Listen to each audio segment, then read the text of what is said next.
Just before Valmai speaks here, I just want to put it on record here that I wanted to thank the community center and their staff and the Niagara on the Lake Library, which really translates as Debbie Krause, who's done all the footwork, Debbie. So thank you very, very much on behalf of us and your support of this series. I wanted to thank David Elkins to begin with here for his contributions to economics. He helped us to understand the Great Depression.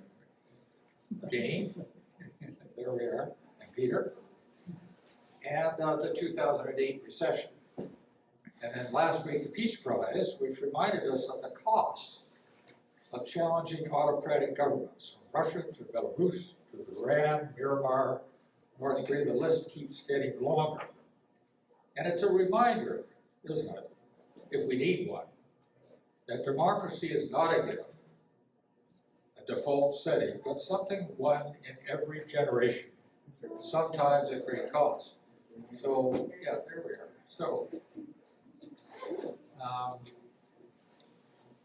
this better go. Yeah. Now, in what in baseball might be called the closer, or relays, the last runner or swimmer, or today, the last in the series, literature. As before, we're fortunate to have Valmai Elkins, an accomplished author and critic who in the past years has so masterfully covered past laureates in literature, no easy task, who they were, what they had to say, and why, and so much more. So Valmai, your stage.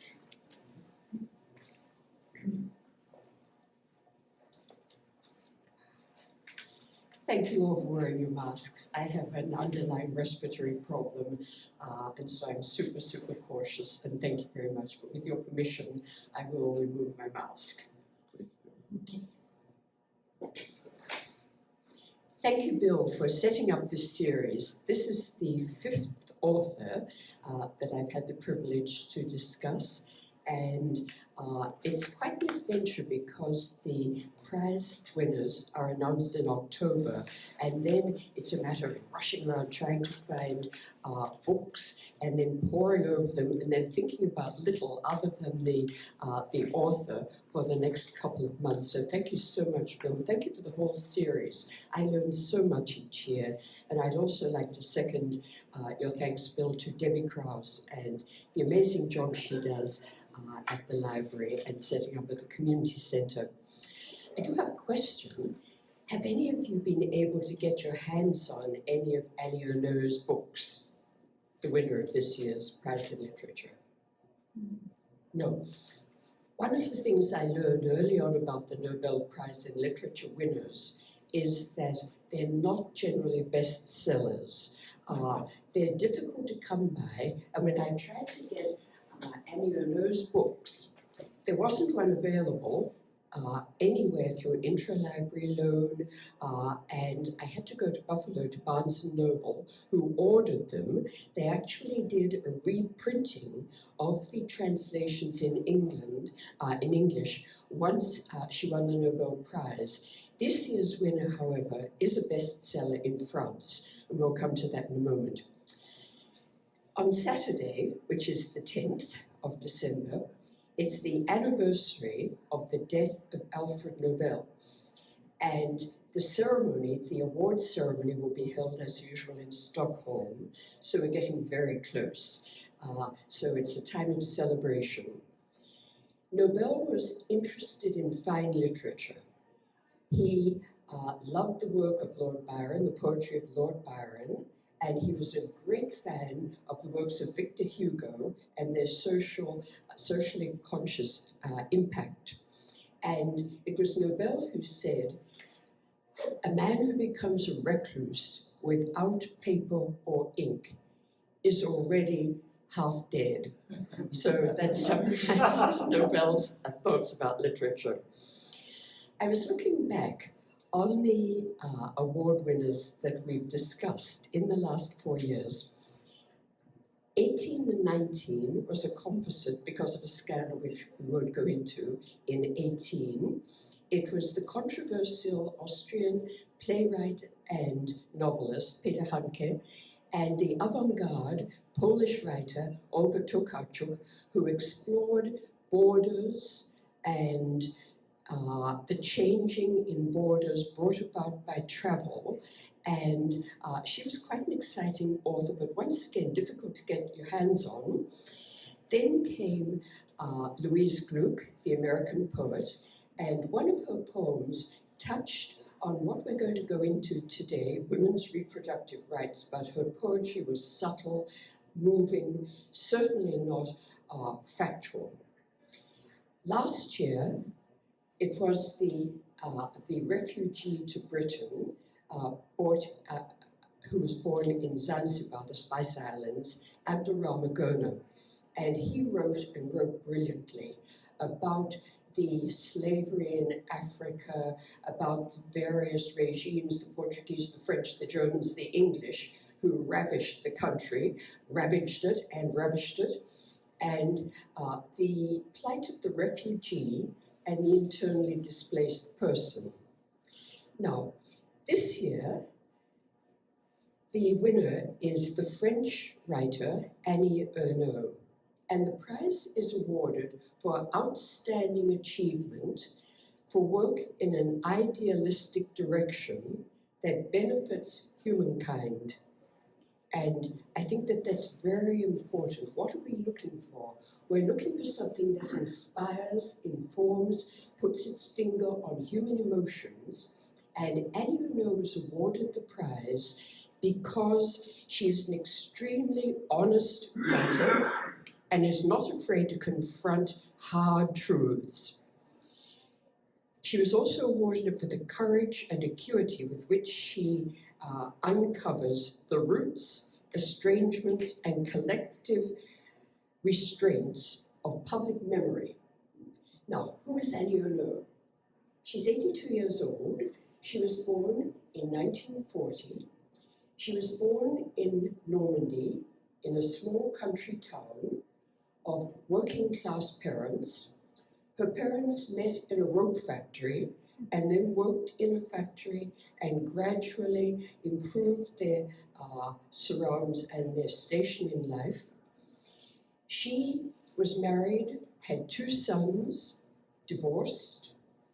She cared for her mother, who developed Alzheimer's and went into a home in later life.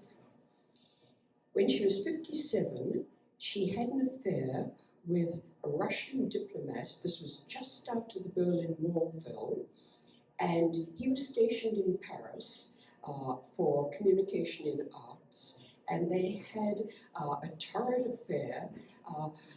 One humorous little thing was that apparently he said, "Tell me you won't write about our relationship in one of your books." Well, her latest book in 2018 is all about the affair. And keep in mind that this is a brutally honest writer. She went on to become a secondary school teacher and took an advanced degree in modern literature. When she was growing up, she worked for a short time as an au pair in London. And her writing, as the award ceremony said, is brutally honest. She's a memorist, and I love memorists. I cut my teeth on Colette with Claudine at school, which was thinly disguised autobiographical fiction about a young girl going through the things that young girls go through at school when they're about 15. Then I moved on to the Diaries of Anais Nin, and she was quite wonderful. And for a wannabe writer, she was perfect for a little girl because she gave all the details of literature and writing. Then came Proust, and I loved Proust. There's nobody who can create the sensual delights of the smell of freesias, midsummer, in the cool interior of a stone church in the French countryside. I would drool over that, and I still drool over it. And then finally, my delights in memory came with the American writer who was born in Belgium, May Sarton. And I had the good fortune to communicate with May Sarton. She lived in York, Maine, and died not all that long ago. And her journaling was about the delights of every day, about what she did when she got up, about the people who invited her to lunch, where she went, about her dogs and cats and what was growing in her garden. So I love that form of memory. Now, question. How many of you have ever kept a diary or a journal? Or how many of you haven't? Now, a question. Why did you do it, or why do you still keep a journal? Any volunteers? It's another way of thinking for me. Another way of thinking. Yes, yes. It's a way of thinking. Any other Through reason? feelings often. Yes, yes. Do you still keep journals? Yes. I came across a stack of journals I kept when I was 13, 14, 15, and 16. I've dragged them around the world. I don't know why, because I can't read my handwriting. And I'm wondering whether I should just burn them now, throw them out in a green garbage bag on every other Thursday, or whether I should hide them and hope that my daughter respects the request on the front page, in case of death, please do not read. But why do we write? Why do we write memory? Why do we journal? Well, Annie Ernaux says that she doesn't write to remember. She writes it to get inside the immanence of the moment, to actually reconstitute the moments. And most journalists, most diarists will tread a thin line between autobiographical fiction and fiction. Annie Ernaux doesn't. She has lifted the actual entries from her journals, and it's brutal, it's frank, and she goes into emotions that we don't always see, we don't often see. Embarrassing experiences, the horror of a 23-year-old's backstreet abortion, the shame on being teased by her fellow campers when she was 15 and had an affair with a fellow camper, the shame of being what she called working class, the anger that she felt with her mother, the rejection after a love affair gone wrong, and it really cuts right to the quick. Now, she wrote about 20 volumes, and most of her books are very thin, under 100 pages. She started by writing about an abortion happening in 1963, when she was in her first year of university. And this has been made into a movie. Last year, it was made in France into a film, and the film is called Happening. I haven't seen it because I wanted to stay with the words rather than get into the visual until after today, but it's out there.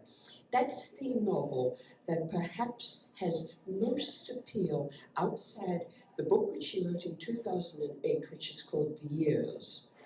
The Years is an extraordinary book, but we'll come to that in a moment. Then she wrote a man's story about her father's life and her relationship with her father, a woman's story about her mother, which we'll explore today a little. All her books are about her own life. Somebody rather tartly said Annie Ernaux is best writing about Annie Ernaux. Well, I don't take that as pejorative at all. But she did write one book called Exteriors, which is vignette about the characters that she observed in the town which was constructed basically out of a flat plain outside Paris, a new town.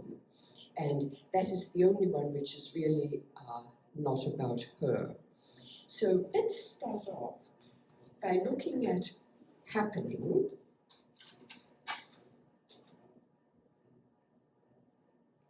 She discovers that she's pregnant. She's in college, she's in a dorm, and for several months she wanders around because she didn't know what to do. Her doctor didn't do abortions. In France, it was illegal, and by the time she found a backstreet abortionist, she was very close to 3 months, and I suspect, looking at the medical details in the book, that she was actually more than 3 months, but we won't go into the technicalities. No. Madame Piard, an unfortunate name, was a short, plump woman with spectacles, dark clothes, and grey hair worn in a bun. She looked like an elderly peasant. She quickly ushered me into a dark, narrow kitchen, leading to a slightly larger area with old-fashioned furniture. The only 2 rooms in the flat. She asked me when I'd had my last period. According to her, 3 months was just about the right time to do it. She made me unbutton my coat and felt my stomach with both hands over my skirt, exclaiming excitedly, "My, that's some belly you've got." When I mentioned my exertions in the snow, she shrugged her shoulders and snapped, "What do you expect? The mountain air will have done it good?" She spoke of it gleefully, as of an evil creature. She told me to come back the following Wednesday, the only day of the week when she could bring back a vaginal speculum from the hospital where she worked. She would insert the probe on its own, no soapy water, no bleach. She confirmed her fees, 400 francs, to be paid in cash. She attended to her business with quiet determination. Without being over-familiar, she didn't address me as tu or inquisitive. She asked no question. She focused on the essentials of the job. The date of my last period, the price, the technique used. This emphasis on practicality was strangely comforting. No feelings, no morals. By experience, she knew that a conversation confined to basics avoided the tears and emotional outbursts that might lead the girls to procrastinate or even change their minds. When she went back, Madame had got everything ready. On the gas ring, I noticed a saucepan of boiling water that probably contained the surgical instruments. She seemed to be in a hurry and bustled me through into the bedroom. A table covered with a white towel had been set up at the end of the bed. I stepped out of my tights and panties. I think I kept on my black skirt because it was flared. While I was undressing, she asked me, "Did you bleed a lot when you lost your virginity?" She arranged the top half of my body onto a pillow on the bed and placed my hips and folded legs on the table in a raised position. She kept talking while she was going about her business, repeating that she would insert the probe on its own. Then she told me about a housewife who had passed away on her dining room table the week before, after being injected with chloride bleach and left there by an abortionist. The story clearly angered her, who was outraged by such manifestations of incompetence. Her words were intended to comfort me, but I wish she hadn't said them. It occurred to me later on that she was merely striving for perfection in her work. Cut forward. There was a blinding pain. She kept saying, "Stop screaming, girl, and let me get on with my job." Or maybe other words, but they all meant one thing: we had to go through with it. Later, I came across the same expressions in stories of women who had aborted illegally, as if the only words that mattered there and then were those conveying a sense of urgency or possibly compassion. Now, after the probe had been inserted, she went home and walked around for 5 days. It didn't work, so she went back for another dose. And then she woke up in the dorm one morning hemorrhaging. She was taken to the Hotel Dieu, and in the operating room, I was naked, my legs raised, my feet strapped into stirrups under a blinding light. I couldn't understand why they wanted to operate. There was nothing left in my stomach. I entreated the young surgeon to tell me what he was going to do. He stood there before my splayed thighs, shouting, "I'm no effing plumber." The last words I heard before succumbing to the anesthetic. "I'm no effing plumber." This sentence, and so many other ones that punctuated this part of my life, ordinary sentences, by people who uttered them without thinking, still resonate inside my brain. I wasn't expecting it, and nothing can deaden its impact, neither familiarity nor socio-political analysis. Fleetingly, I glimpse a man in a white coat with rubber gloves. I'm no effing plumber. In my mind, this sentence continues to split the world in two, ramming home the distinction between, on the one hand, doctors, on the other, workers, or women who are bought, between those who rule and those who are ruled. When the nurse came in that night, she said stiffly, "Last night, why didn't you tell the doctor you were like him?" After a moment's hesitation, I realized what she meant. In other words, from the same world. He only discovered I was at college after the operation, probably on seeing my student union card. She mimicked the intern's reaction, a combination of anger and surprise. Why on earth didn't she tell me? Why? As though she too were outraged by my behavior. I guess I thought that she was right and that I was to blame for his aggressiveness. He had no idea who he was dealing with. As she was leaving, she alluded to my abortion with a triumphant, "You're much better off now." The only comforting words bestowed on me while I was in hospital. And summing up the experience, she said, "I have rid myself of the only feeling of guilt in connection with this event. The fact that it had happened to me and I had done nothing about it, a sort of discarded present. Among all the social and psychological reasons that may account for my past, of one I am certain. These things happened to me so that I might recount them. Maybe the true purpose of my life is for my body, my sensations, and my thoughts to become writing. In other words, something intelligible and universal, causing my existence to merge into the lives and heads of other people." When she was interviewed for the Nobel Prize recently, Annie Ernaux said, "I am an active feminist. I support and will support to the end a woman's right to choose to be a mother or not."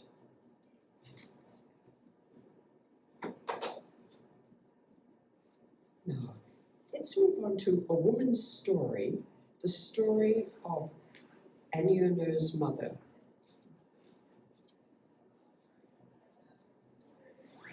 They were married just after the war, and here we go. The young bride was both proud and happy. Of that I have very little doubt.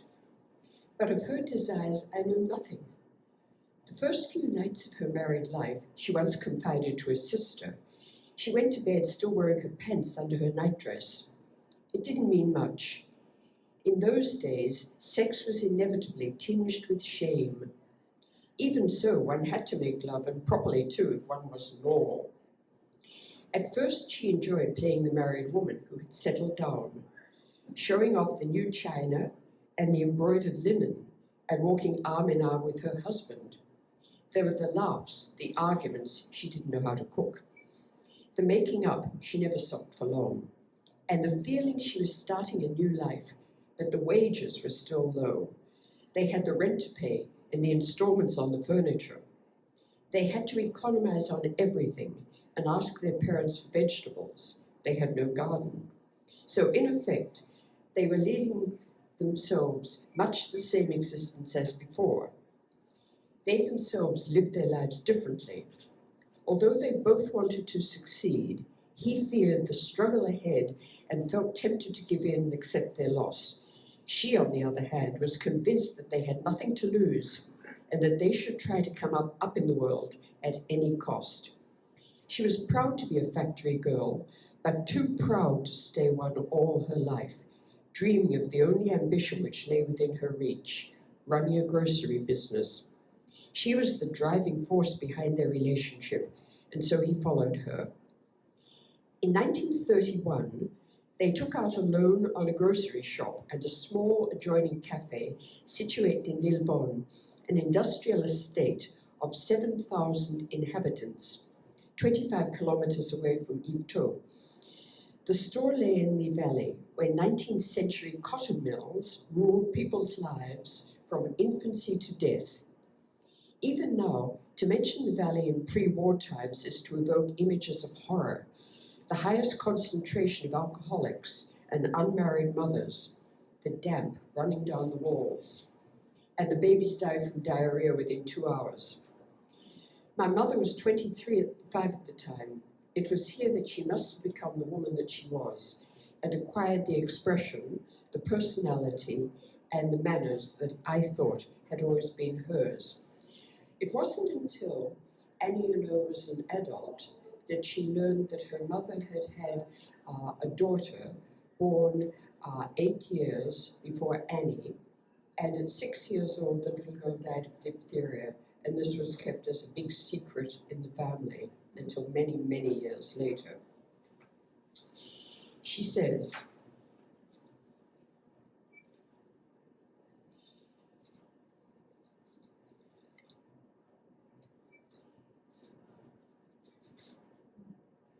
she didn't like to see me grow up.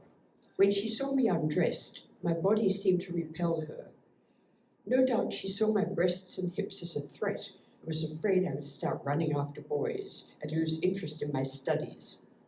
She wanted me to stay a child, saying I was 13 a week before my 14th birthday, and making me wear pleated skirts, ankle socks, and low-heeled shoes. Until I was 18, practically all our arguments revolved around my choice of clothes and her forbidding me to go out. As I write, I see her sometimes as good, sometimes a bad mother. To get away from these contrasting views, which come from my earliest childhood, I try to describe and explain her life as if I were writing about someone else's mother and a daughter who wasn't me. Although I try to be as objective as possible, certain expressions such as, if you ever have an accident, will always strike a sensitive chord in me, while others remain totally abstract, for instance, the denial of one's own body and sexuality. When I remember these expressions, I experience the same feeling of disillusion I had when I was 16. We spoke to each other in quarrelsome tones. Her efforts to revive our former intimacy, you know you can tell your mother everything, were met by silence because I realized this was no longer possible. If I showed enthusiasm for subjects other than school, sports, travel parties, or if I discussed politics, it was during the Algerian War. At first she would listen attentively, flattered to be my confidant, then would snap angrily, "Stop worrying about all that, you know school comes first." I longed to leave home. She agreed to let me go to the Lycée in Rome and later to London. She was ready to make any sacrifice if it meant a better life for me, better than she had known. She even consented to make the greatest sacrifice of all, which was to part with me. Away from her scrutiny, I rushed headlong into everything she had forbidden. I stuffed myself with food, then I stopped eating for weeks until I reached a state of euphoria. Although I didn't miss her, I was always pleased to see her again. I was both certain of her love for me and aware of one blatant injustice. She spent all day selling milk and potatoes so that I could sit in the lecture hall and learn about Plato.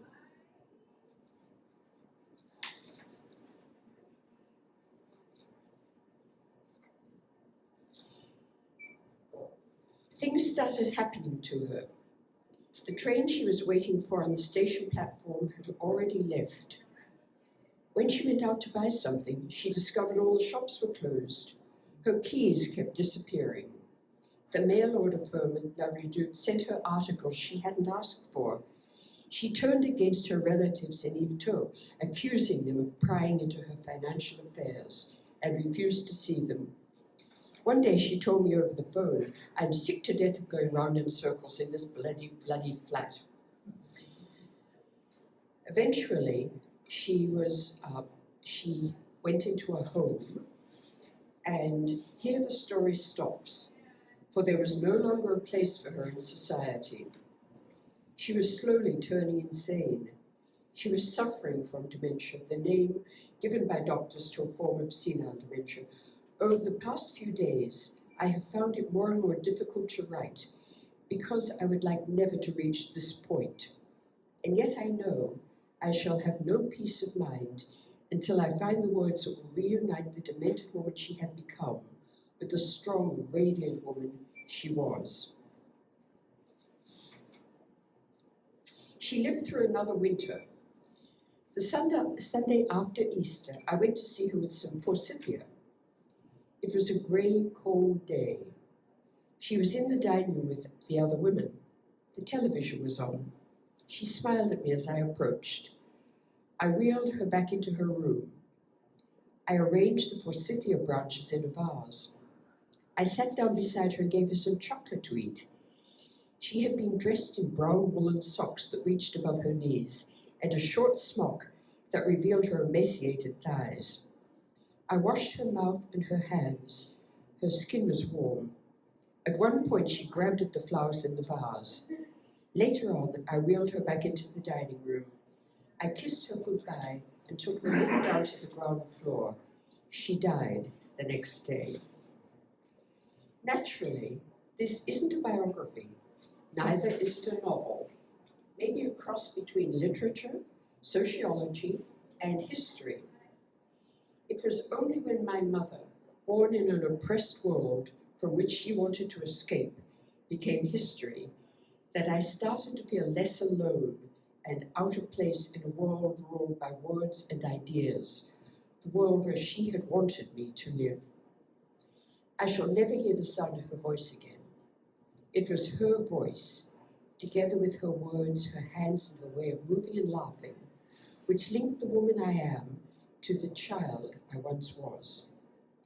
The last bond between me and the world I come from has been severed. Now, The Years is considered her magnum opus. 2008, it's a big book for her. It's over 200 pages, and it won a string of prizes in France. It was shortlisted for the Man Booker Award, and it's an extraordinary book. She takes the years from 1946 up until 2006, and she looks at what's going on in the world of her generation in France and in the wider world. And then she looks at the micro world in her family, and she tracks the family through meals about the table as she goes through the decades. Who is at the table? What has changed? What is changing? Although the setting around the dining room table remains the same. And then she ties it in with her own life, except that it's a rather odd little technique that she uses. Instead of referring to herself first person, she refers to herself as she, or sometimes the collective we, so that we have descriptions of what's going on in the world. Then we have a photograph of herself, that is, of she, and then we have the meal around the table, and it makes for a slippery narrative, a complex mix of sociology, history, and memoir. And let's take a little look at this. I'll start off in the 50s.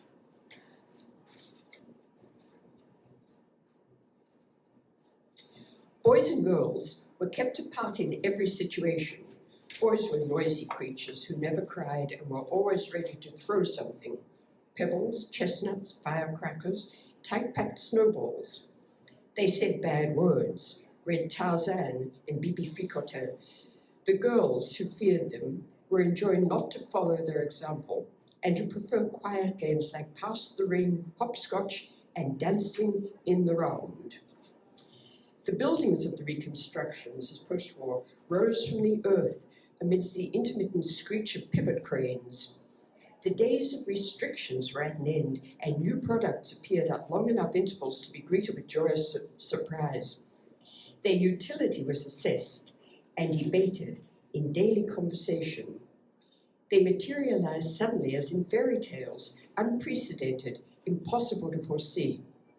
There was something for everyone: big pens, shampoo in pyramid-shaped cartons, bubblegum, Gerflex, Tampax, and creams to remove unwanted hair, Gilak plastics, Dacron, neon tubes, hazelnut milk chocolate, the Solex motorbag chlorophyll toothpaste. We were continually amazed by the amount of time we saved with instant pounded soup, Presto pressure cookers, and mayonnaise in tubes. Canned was preferred to fresh, peas from tins instead of garden picked. It was considered more chic to serve peas in syrup than ripe from the tree. Food's digestibility, vitamins, and calorie count had started to matter. We marveled at inventions that erased centuries of gestures and efforts. Religion provided the official framework of life and governed time. The newspapers published menus for Lent, whose stages up to Easter were marked on the calendar from La Poste. We didn't eat meat on Friday. Sunday Mass remained an opportunity to change clothes, wear a garment for the first time, put on a hat and gloves, carry a purse, see and be seen, gaze at the altar boys. Somewhere below the ideal and the clear-eyed gazes, we knew lay a shapeless, oozing plain riddled with other words, objects, images, and behaviors. Unwed mothers, the white slave trade, the movie posters from Dear Carolyn, robbers, mysterious advertisements for intimate hygiene, discretion guaranteed. The covers of health magazine, Women Are Fertile, only 3 days a month. Love children, indecent assault, Janet Marshall strangled with her bra in the woods by the adulterer Robert Avriel, and sins so abominable they couldn't even be brought to confession.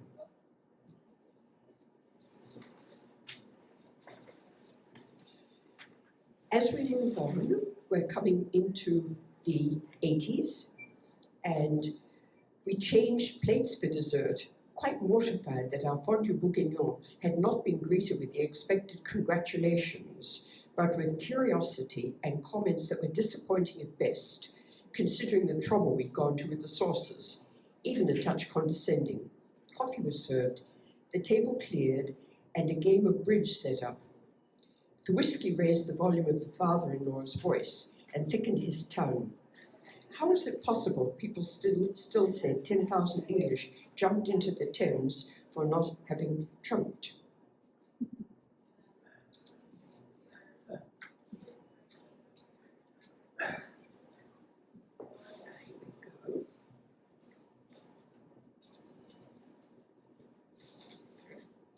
Now, in the early 1970s, going back a little bit, when the air was heady with the aromas of dry earth, thyme, brochette, and ratatouille, one couldn't forget the vegetarians, strangers gathered around a big farm table bought from a bric-a-brac trader for barely 1,000 francs. The Parisians revamping the house next door, backpackers, hiking enthusiasts, and painters on silk, couples with and without children, shaggy men, feral teenage girls.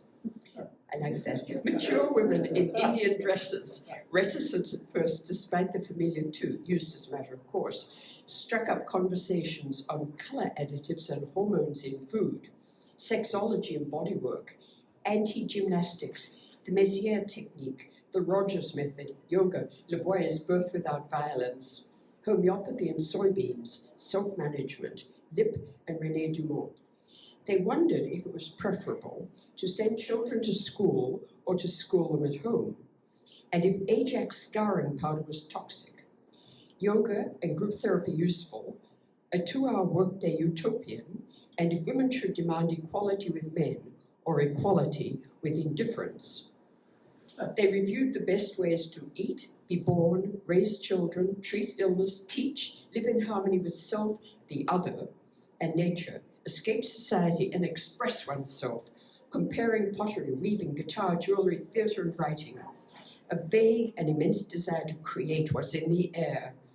Everyone claimed to be devoted to an artistic activity, or planned to be. All activities were equal, they agreed, and instead of painting or playing the flute, one could always create oneself through psychoanalysis. No one thought of bringing up war or Auschwitz and the camps or the troubles in Algeria, only Hiroshima and the nuclear future. Between centuries of peasant life, whose presence one sensed in the fragrant breeze of the garrigue, and that night in August 1973, nothing had transpired. New society had a name, consumer society. This was a certainty, an irrefutable fact whether we liked it or not. Advertising provided models for how to live, behave, and furnish the home. It was society's cultural monitor. Kids requested fruit-flavored Evian water, fortified, Cadbury cookies, Nutella, a slot-load portable record player for listening to songs from the Aristocats, remote-controlled cars, and Barbie dolls.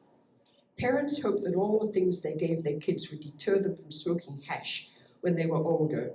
And we who were undeceived, who seriously examined the dangers of advertising with our students, speaking as a teacher, we who assigned the topic, does the possession of material goods lead to happiness? Bought a stereo, a Grundig radio cassette player, and a Bell & Howell Super 8 camera, with a sense of using modernity to intelligent ends. For us and by us, consumption was purified. And cutting back,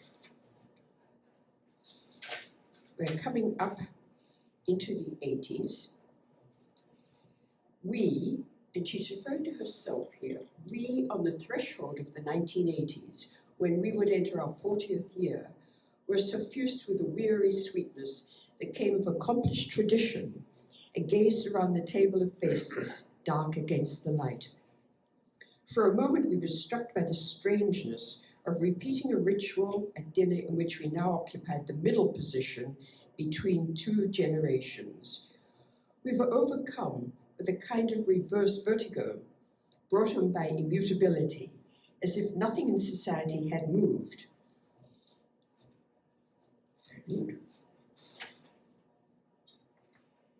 And inevitably along came divorce.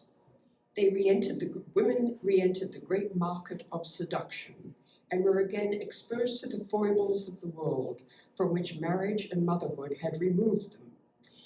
They wanted to go on holiday without husband or children, then realized that the prospect of traveling and being alone in a hotel filled them with anxiety. Depending on the day, they wavered between the desire and fear of leaving it all behind to become independent again. In the separation process, the inventory of furniture and appliances marked the probable point of no return. A list was made of objects accumulated over 15 years. Rugs, 300 francs. Stereo, 10,000. Aquarium, 1,000. Mirror from Morocco, 200. Bed, 2,000. Emmanuel armchairs, 1,000. Medicine cabinet, 50, etc. And at this time, as we're moving into the 90s, on the suburbs outside Paris, the North African immigrants were coming into what was referred to the banlieue. It loomed large in the popular imagination in the shadowy form of concrete blocks and muddy vacant lots at the northern end of the bus route.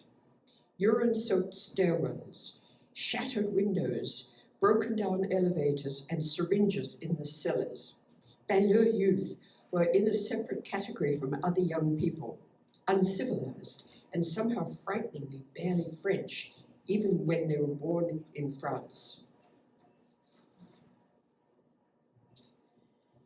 The body, whose fitness was maintained through jogging, gym tonic, and aerobics, we're getting well into the 90s now, its inner purity with Evian water and yogurt pursued its voyage towards assumption. The body did our thinking. Sexuality had to be fulfilled. We read Dr. Leleu's Treatise on Caress to perfect our skills. Women wore stockings, garter belts, and corsets again and claimed it was mainly for themselves. The injunction to pamper oneself came from every quarter. The Catholic religion had unceremoniously vanished from our lives. Families no longer imparted its teachings or its practices. With the exception of certain rites, it was no longer required as a sign of respectability, as if it had been overused, worn out by billions of prayers, masses, and processions over 2 millennia. Venial and mortal sins, the commandments of God and the Church, grace and theological virtues belong to an unintelligible vocabulary, an obsolete mindset. Sexual freedom had made lust as sin passé, along with naughty stories about nuns and the raunchy ballads of the Curé de Camaret. The Church no longer terrorized the teenage imagination or ruled over sexual exchange. Women's bodies were freed from its clutches. By losing sex, its main field of endeavor, the Church had lost everything. One of the critiques of Annie Ernaux is that it lacks humor. Well, I beg to differ there. Retail spaces multiplied and expanded into open countryside, concrete rectangles bristling with plaques easily read from the highway, venues for die-hard consumption, where the act of buying was performed in an ambience of stark minimalism. Each Soviet-style block contained every object that existed in a given range of goods: shoes, clothing, home repair supplies, all in monstrous quantities. A McDonald's thrown in as a reward for the kids. Next door, the hypermarket unfolded its 2,000 square meters of food and other merchandise, each category subdivided into a dozen brands. On the internet, all one needed to do was enter a keyword and thousands of sites would leap to the screen. They delivered scraps of sentences and snatches of text that drew us toward other lucky finds in a thrilling treasure hunt. Now, this will not be a work of remembrance in the usual sense, aimed at putting a life into story, creating an explanation of self. She will go within herself only to retrieve the world, the memory and imagination of its bygone days, grasp the changes in ideas, beliefs, and sensibility, the transformation of people and the subject that she has seen, perhaps nothing compared to those her granddaughter will see, as will all beings who are alive in 2070, to hunt down sensations that are already there as yet unnamed, such as the one that is making her write. There is no I in what she views as a sort of impersonal autobiography. There is only one and we, as if now it were her turn to tell the story of the time before. In the old days, when she tried to write in her student room, she yearned to find an unknown language that would unveil mysterious things in the way of a clairvoyant. She also imagined the finished book as a revelation to others of her innermost being, a superior achievement, a kind of glory.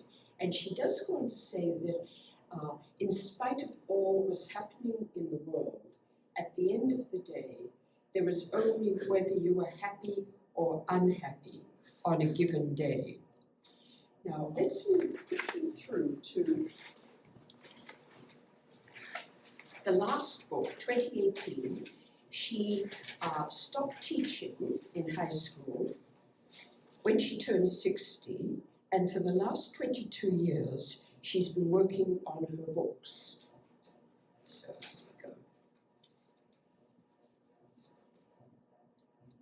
Thursday, November the 17th. This is with the Russian diplomat, the married Russian diplomat who came to Paris and who stayed for approximately 3 months.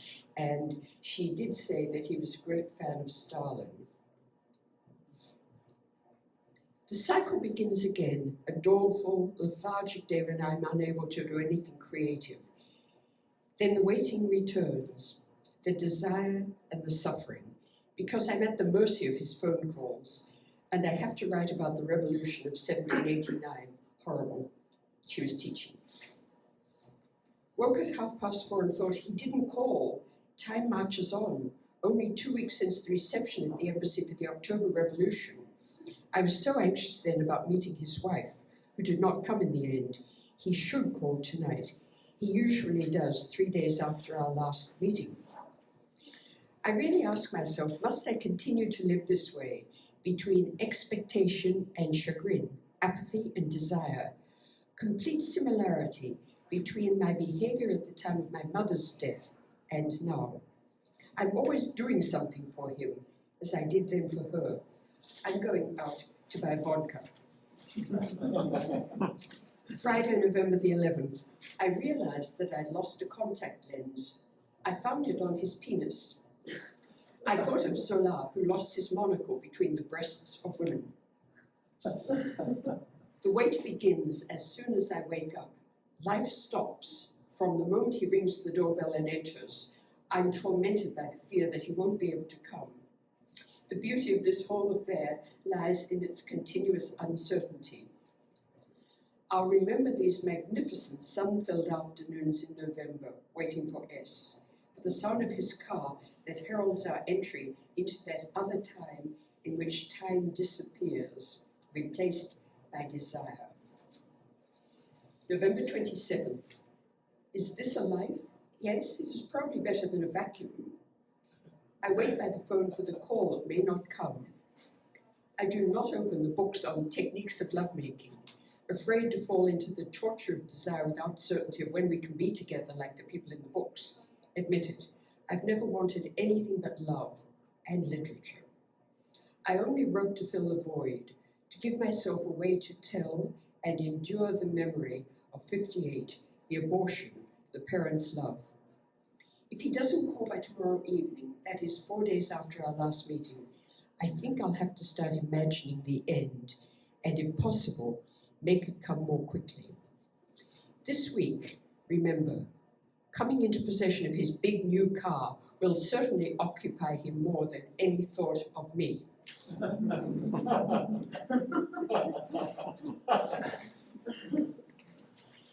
Now, I was thinking about the years and about her documentation of things which we scratch our heads to remember. What was she talking about? Pyramid-shaped yoga containers, or this or that rock group, or that music, or whatever.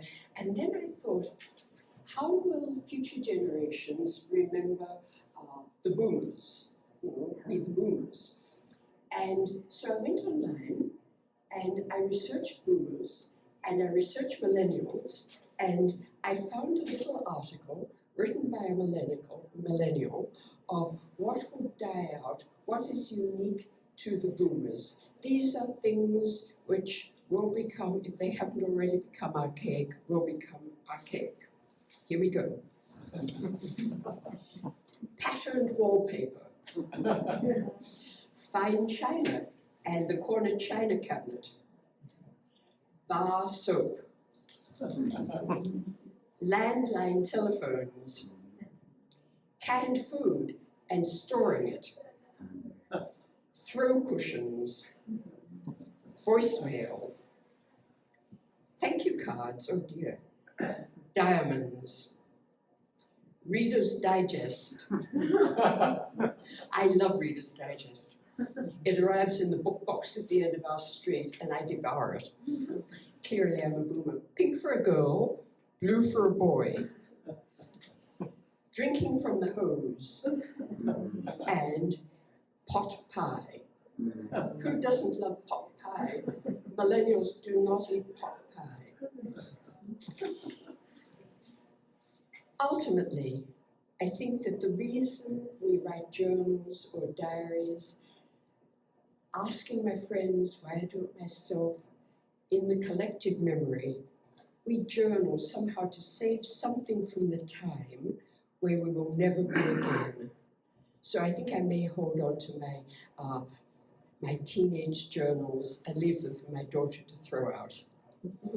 Thank you.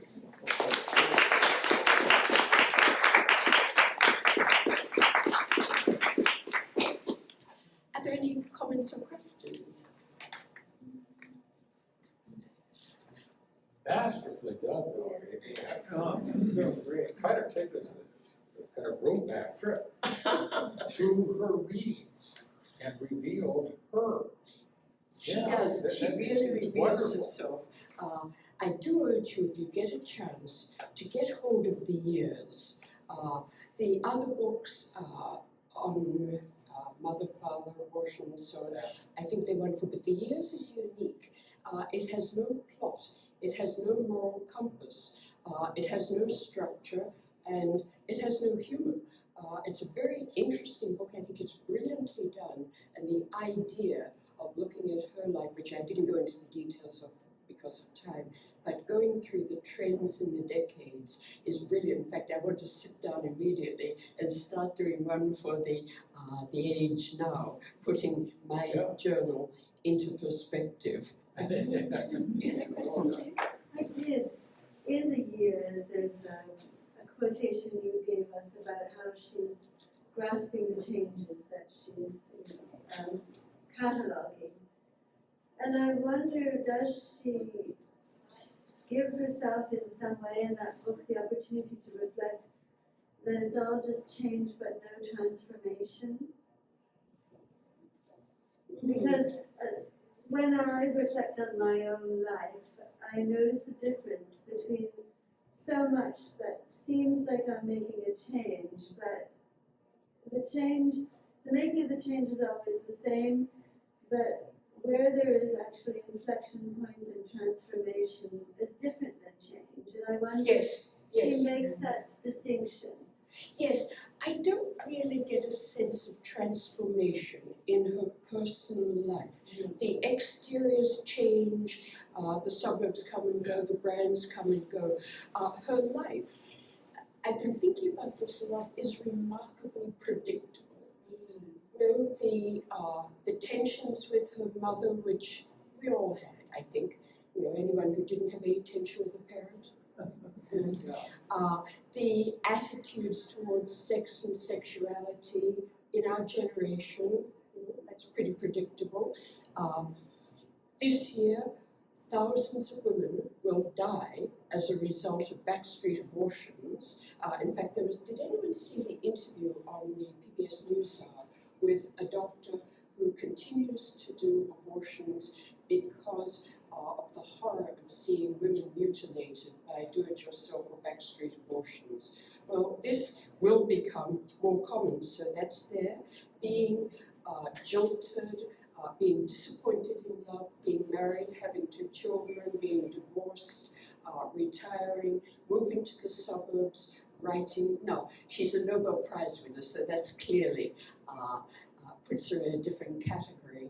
But I don't get a sense of insight or transformation. And I've looked in the books for this, and it seems to me that her world is more about documenting. She says, I have avoided all sentimentality and triumphant displays of irony. I have scraped the words clean. And that's really what she's done. So I don't know. Also, what happens in translation? Interestingly, there are several translators for the books.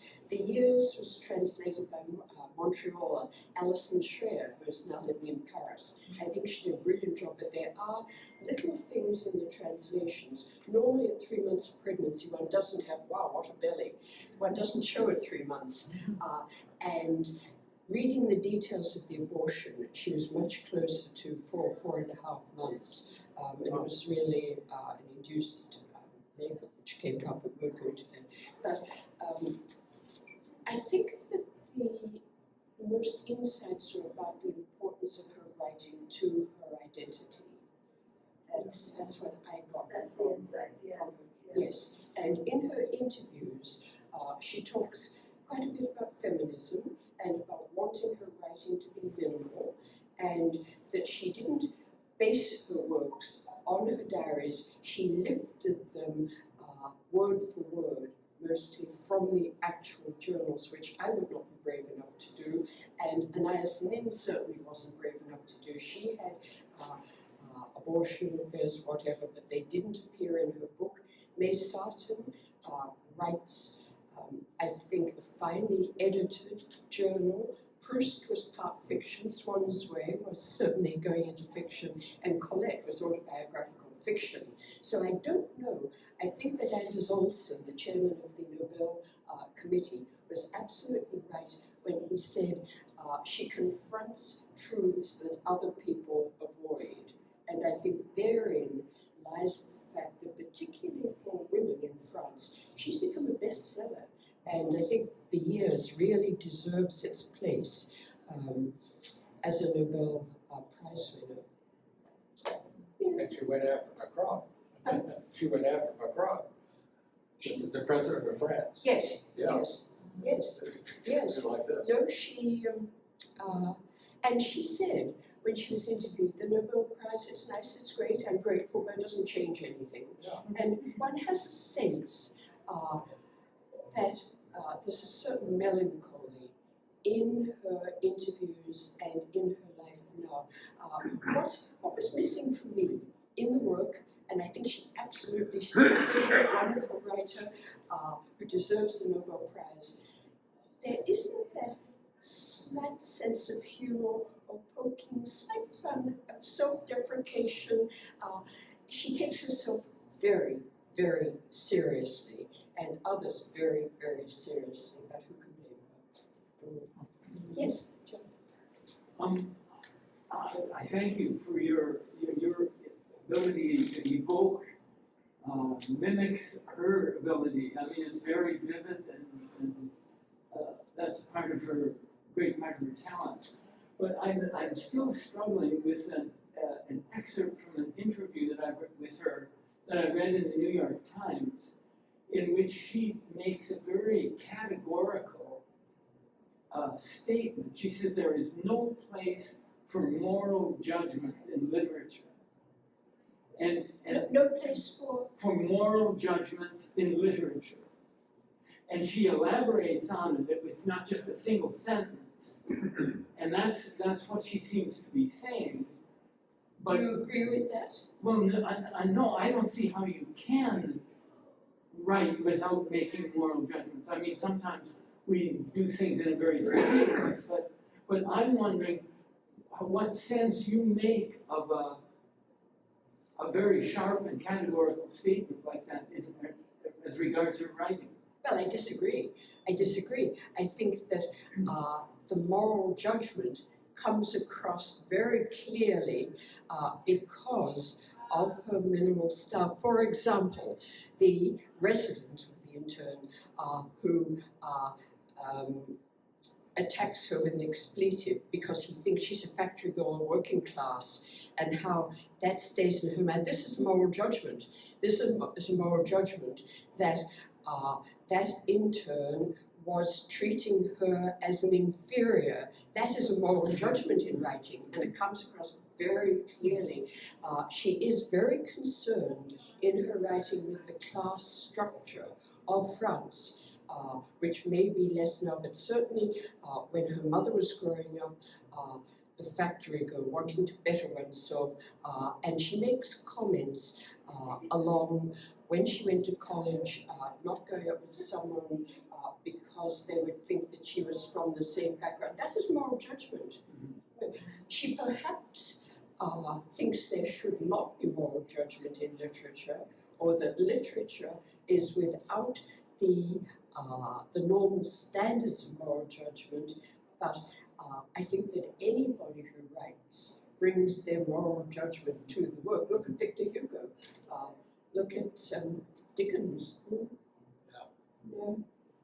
I don't understand that comment. Perhaps I take it out of context, but certainly in the work there is moral judgment. And the peasant, the woman who performed the abortion, looked like an elderly peasant. Well, peasant is, it is not considered an acceptable term. Well, clearly the Nobel Committee comment a little bit on that, in the sense that they gave the prize for work in an idealistic direction that benefits humankind. So even if she's not working with what, maybe I didn't read the article, and she obviously elaborated, but she's not carrying into her work an active agenda, maybe, but through it, she reveals it, but that may, or is it just sort of more commonplace moral judgment that she's not bringing to it, that she actually is intending to, but she's denying that she's intending to in what you read. Yes, that's very complex, and I think that's a very interesting interpretation. I think she does protest too much Right. about the moral judgment. I think she would like to believe that her work has no moral judgment, that it is scraped clean to the point where there isn't a morality, but scraping something clean, in my mind, as I read it, emphasizes the work on abortion. It's very clear from her writing that her mother wasn't there for her. Her mother would not understand that. She had no friend who would be there for her, even though her roomie was there when she started to miscarriage and hemorrhage. She deals with the emotion of shame. We don't have the scope today to go into the book about her first, her seduction by a young man at camp, and then she became the object of derision with the other campers, and there was a lot of shame involved. There's a lot of moral judgment. It's possible that she describes it without prescribing it, I think that's or prescribing it. Yeah. Is it possible that she presents it in a neutral way without prescription or prescription? Yeah, I think that summarizes it, that it still then comes through to so that the committee can speak those words, because something is coming through, but it's not through that active intentional description. I think that could be it. Even in the description, I mean, a lot of those descriptions of technology and of going up by the Grundig and so on, they're, tongue-in-cheek. This is descriptive, but it's also, it's showing the judgments in there. But if you are able to get hold of this, and the library does have it on order, there are only 50 people on the waiting list so far. It's absolutely, I would make this required reading for pretty well everyone. I enjoyed your presentation immensely. And your presentation, your delivery is delightful. And with the author, it almost sounds like she spent so much of her life analyzing events and happenings, is the title of the book. And yet,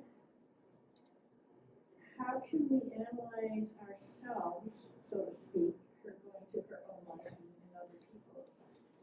You can't really be that objective. Do you think she was ever really happy? No, I don't. No. And she says in one of her books, I can't remember ever having been happy. I was looking for the little quote here and I couldn't find it. Living your life analyzing and seeing it, but not living it. There is even one little session. It's a portrait. I'm just going to see if I have it here, with her two sons and, children. They make you happy. The film's first image is that of a door standing ajar. It is night. It closes and reopens as a little boy comes hurtling out. He stops short, undecided, blinking. He wears an orange jacket and a hat with ear flaps. Then a smaller boy appears in a blue hooded anorak with white fur trim. The older child moves restlessly while the other stands frozen, transfixed, as if the film stopped. A woman enters, she's writing about herself here, wearing a long brown fitted coat, her face hidden by the hood. She carries two cardboard boxes stacked one on top of the other. Grocery items protrude at the top. She pushes the door closed with her shoulder, disappears from the frame, reappears without the boxes, and removes her coat, which she hangs on a parrot coat rack. She turns toward the camera with a quick smile and then looks down, dazzled by the brightness of the magnesium lamp. She is verging on skinny, wears little makeup, brown carting trousers, close-fitting, no fly, and a brown and yellow striped sweater. Her light brown shoulder-length hair is pulled back with a barrette. There is something ascetic and sad or disenchanted in her expression. The smile comes too late to be spontaneous. Her gestures reflect an abruptness of manner and or nervousness. The children have returned and stand in front of her. None of the three knows what to do. They move their arms and legs in a group facing the camera, which they gaze at, their eyes now accustomed to the violent light. No one talks. One might almost say they're posing for a photo that will not stop being taken. The bigger boy raises his arm in a grotesque military salute, mouth in a grimace, eyes closed. The camera jumps to elements of the decor that display aesthetic and market value, real bourgeois taste, a chest, a hanging lamp made of opaline glass. Her husband filmed these images when she returned from buying groceries with the children whom she'd collected after school. The label on the reel reads Family Life, 72 to 73. It is always he who does the filming. According to the criteria of women's magazines, on the outside she belongs to a growing category of active women in their 30s who juggle work and motherhood and wish to remain feminine and stylish. A list of places she goes over the course of the day: the Lycée, Carrefour, supermarket, the butcher shop, dry cleaners, etc. Her trips in the Austin Mini between the pediatrician, the old boys judo club, the little ones pottery class, the post office, and a calculation of time allotted to each occupation, classes and corrections, making breakfast, choosing the children's clothes, laundry, lunch, grocery shopping, except for the bread which he brings home after work, reveals a seemingly unequal division between work inside and work outside the home, paid, 2/3, and domestic, including child rearing, 1/3, a wide range of tasks. She experiences her job as a continuous imperfection, a sham. She writes in her diary, "Being a teacher tears me apart. Her energy and desire to learn and try new things is boundless. She has started to imagine herself outside of conjugal and family life." This is not a diary of a joyful mother wife. And that is fairly typical going through all the works. She almost has an autistic capacity for memory. She recalls detail, and there's no warmth about it. That's a very good point, Yeah. Bill. Yes, yes. She has that I am a camera. I mean, she wouldn't wear well, I think. No, More and she than a few didn't wear minutes. well. No.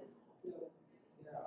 No, and just perhaps the lack of insight, Jane, perhaps the lack Yeah. of warmth, Yeah. the obsession with recording, and also I thought it was very revealing that she said perhaps the purpose of all these experiences, abortion and so on, is to write so that I can write and share. Well, I could think of a better purpose of one's life than enduring suffering to write about it. Yeah, and that tape recording memory that she has works against her. Would suggest a degree of autism. Yeah. Very interesting. When she was teaching, what age level did she have? She was teaching grade 10. Grade, Grade 10. I imagine her as a teacher, Yes. How would yes. she present herself to the, Well, she had difficulty with her teenage students.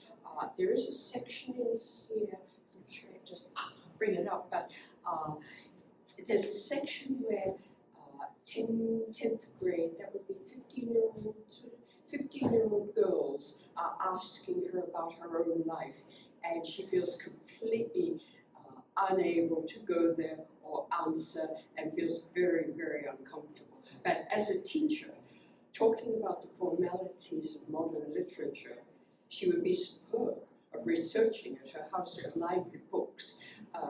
So I think that the formalities of teaching were exactly right for her, but the warmth and human relations might, as for I think many teachers, come between her and being a well-loved teacher. She's very analytical. Very analytical, yes. I think that maybe perhaps a lot of what we're talking about can be explained, I think, by her incredible ambition.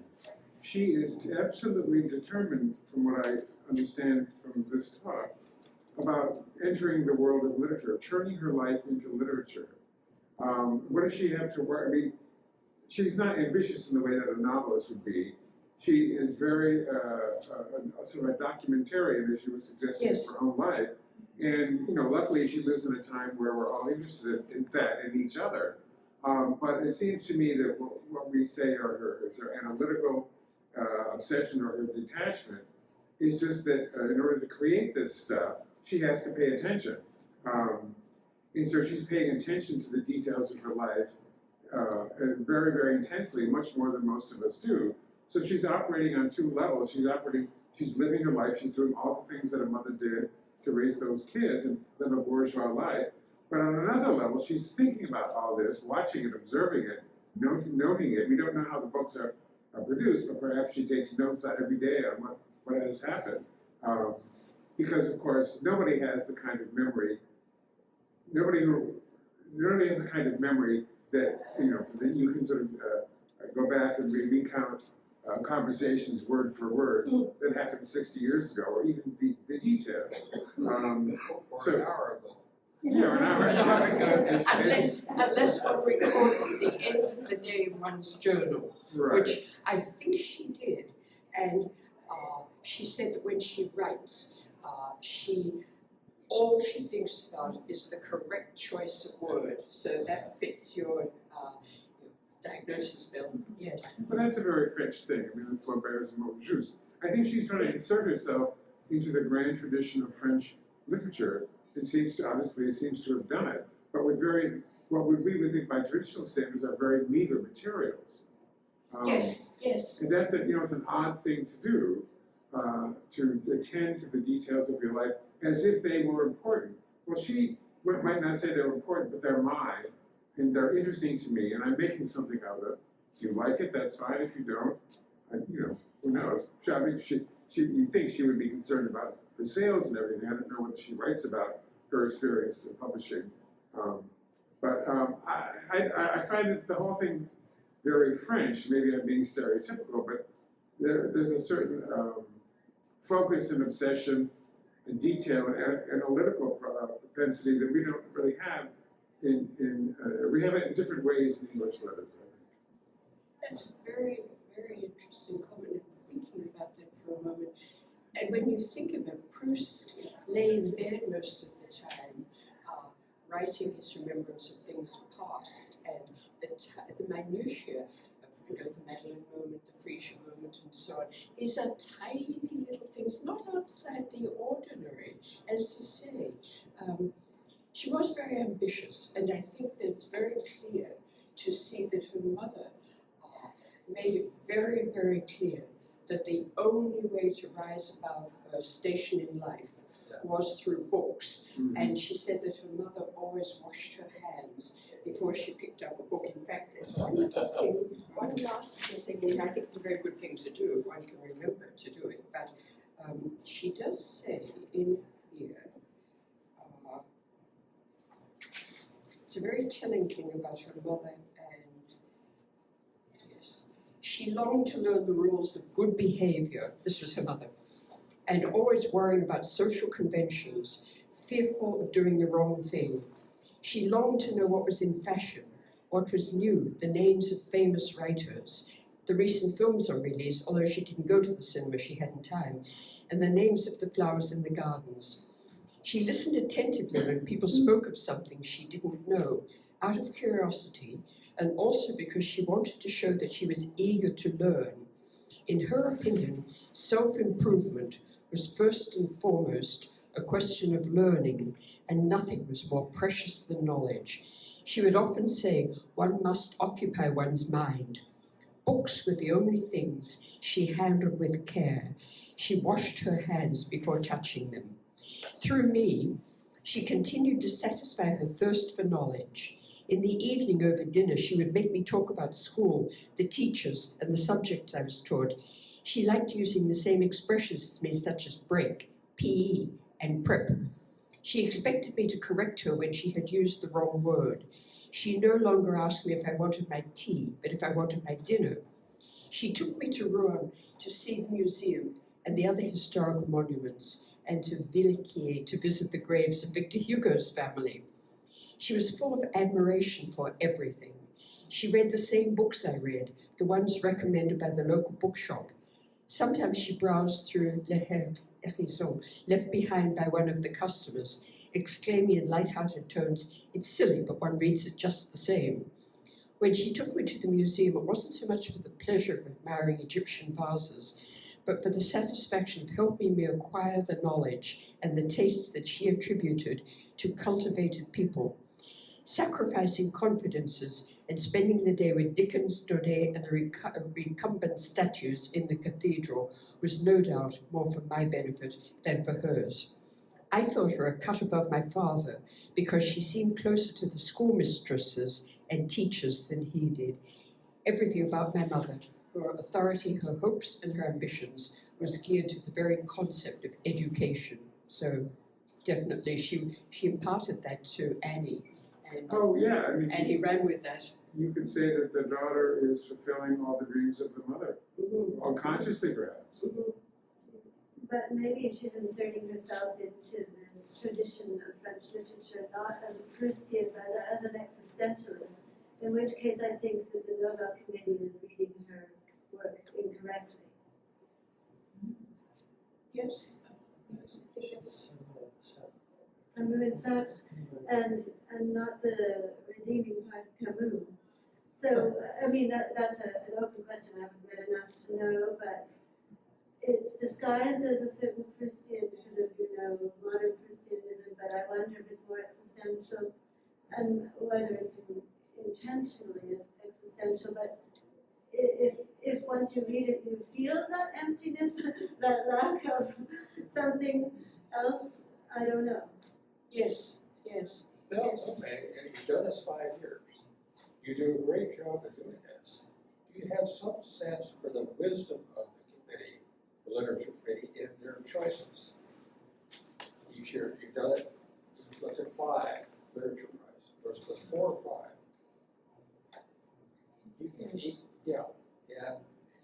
You must, like this year, kind of wonder, well, how did the Nobel Committee kind of arrive at this particular author?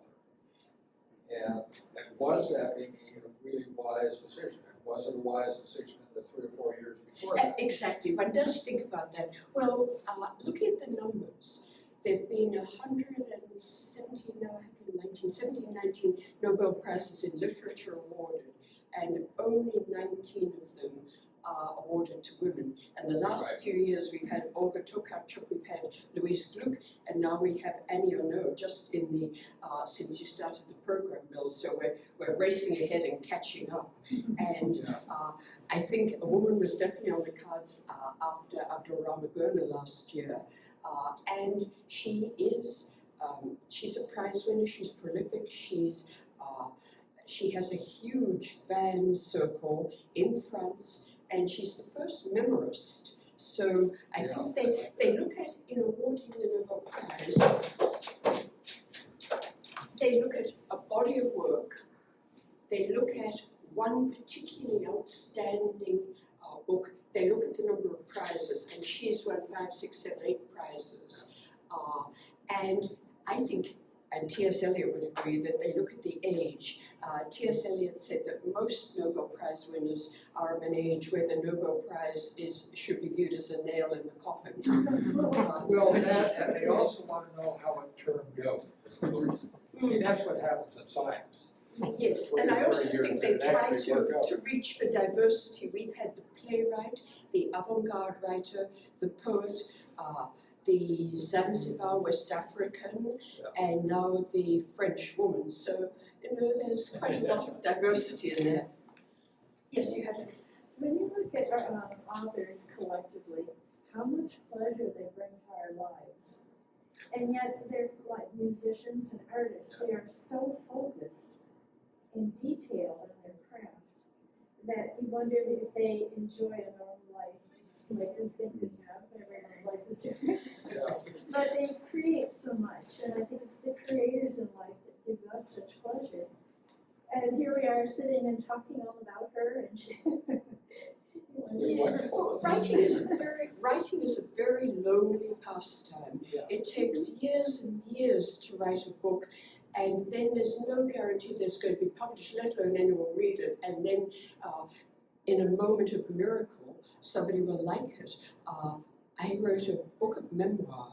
I have 6 published books, 2 non-fiction, 2 novels, and 2 memoir. And my last memoir came out in 2019.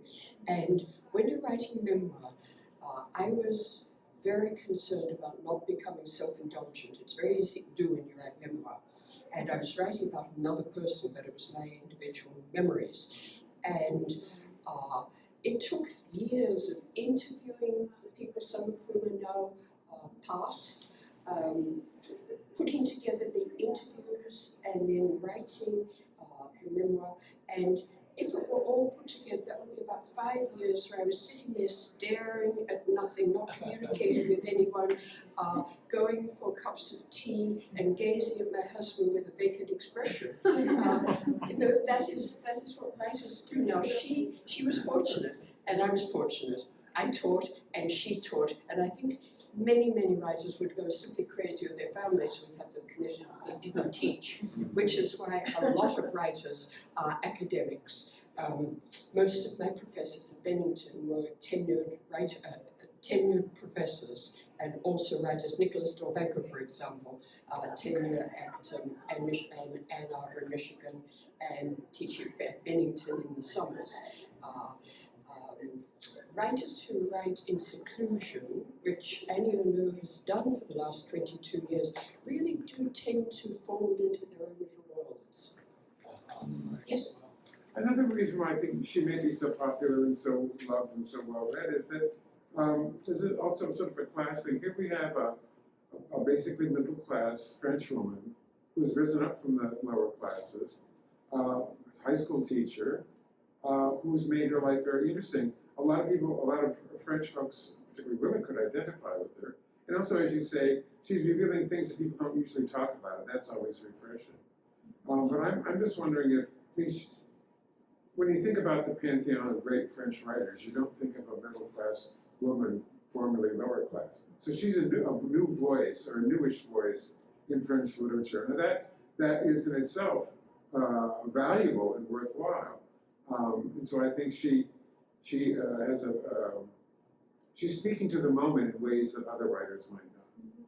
That's a very good point. A middle class, albeit from working class origins, a school teacher. This is someone that an average French woman could identify with. I think that's a very good point of the moment. And we haven't had a Nobel Prize winner who fit that genre quite like that. I can't think of another one. Although thanks to the set of Nobel Prize winners that Jane very generously gave me recently, I'm going through the lives of the winners, and they each have the comments, the acceptance comments, and I'm going to be very interested after the ceremony on the 10th to listen to Annie Ernaux's acceptance speech, because those acceptance speeches are little gems. You really find out about the person, the culture, and the attitudes to writing. Well put. I'm glad you brought that up. Well, thank you very Thank you. much.